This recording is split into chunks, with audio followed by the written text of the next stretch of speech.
sate Cina bang, pada Xinjiang. Apa yang beza dengan sate Malaysia ni? Sate Malaysia ada kuah bang. Sate ni makan dengan rempah, masak dengan chili oil, baru kita letak rempah ni. Abang nak try masak bang? Kau masak sini macam mana tu? Ni saya akan siapkan dekat atas meja dan saya akan hantar. Oh, macam mana masak ni, Dik? Masukkan pan ni, sapu dulu dia punya ni dekat atas pan. Untuk budak-budak mungkin selamat kan dia kan? Boleh. Best juga konsep ni, boleh masak sendiri. Lepas tu ada kursi-kursi healing kat depan ni. Jaga-jaga tahu panas. Abang rasa biar adik masak lah ni, Dik.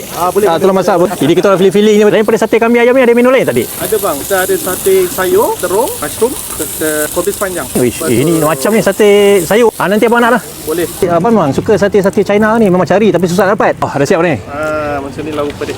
Jom sayang kita try. Okey. Lembut. Lembut lembut. Sukalah dia punya sate kambing ni. Nak tambah lagi tak? Nak tambah lagi boleh? Yang paling best sekali bila kau masak sendiri, aku boleh pilih lah nak pedas macam mana, nak garing macam mana. Memang puas hati lah makan sate kat sini. Mengingatkan apa itu pada sate apa itu makan dekat China. Sate terung sayang. Nak bagi kawan rasa. Sedap lain pada lain kan. Tak sangka dia masak sate terung sedap Kau boleh rasa kan garing kat luar dia, rempah-rempah dia. Wife cakap suka makan terung betul? Betul. Favorite? Cuba try. Padu. Padu kan? Kau nak sate lagi dah? Bang, sate kita dah habis lah ini bang. Ui, dah habis lah? Abang boleh datang ambil. Abang datang, saya bagi abang 2 pieces free. Betul ke ni, Dik? Ikut abang. Abang itu punya follower pun dapat sekali? Betul, bang. Sempoi. Okey. Semoga murah rezeki, bertambah maju. Okay.